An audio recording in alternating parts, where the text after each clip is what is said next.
Continuing on with Deuteronomy 18.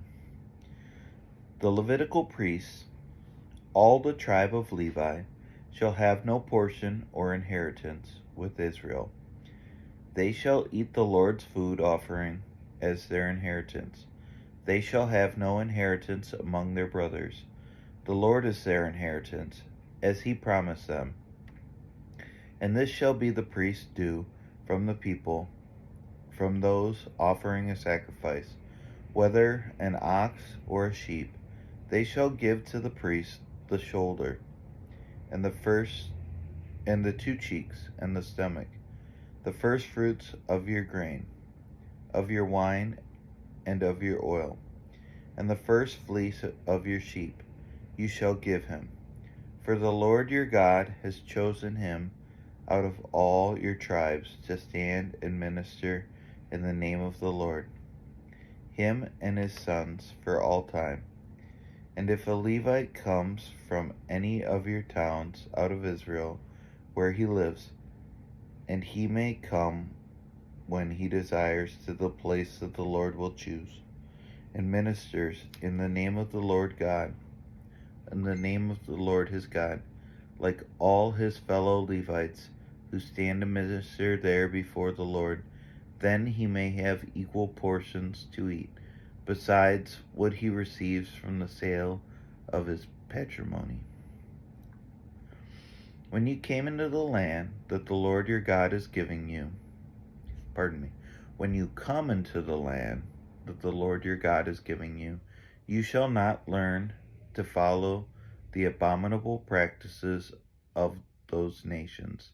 There shall not be found among you anyone who burns his son or his daughter as an offering, anyone who practices divination or tells fortunes or interprets omens, or a sorcerer, or a charmer, or a medium, or a necromancer, or one who inquires of the dead. For whoever does these things is an abomination to the Lord, and because of these abominations the Lord your God is driving them out before you. You shall be blameless before the Lord your God. For these nations which you are about to dispossess listen to fortune tellers and to diviners, but as for you, the Lord your God has not allowed you to do this.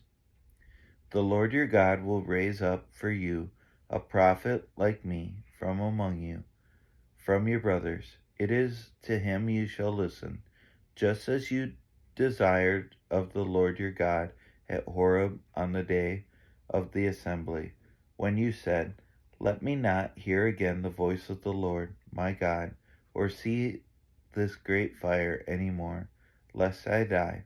And the Lord said to me, They are right in what they have spoken. I will raise up for them a prophet like you from among their brothers, and I will put my words in his mouth, and he shall speak to them all that I command him. And whoever will not listen to my words that he shall speak in my name, I myself will require it of him. But the prophet who presumes to speak a word in my name that I have not commanded him to speak, or who speaks in the name of other gods, that same prophet shall die.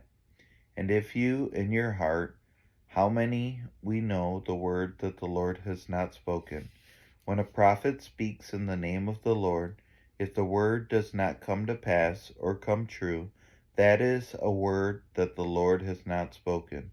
The prophet has spoken it presumptuously. You need not be afraid of him.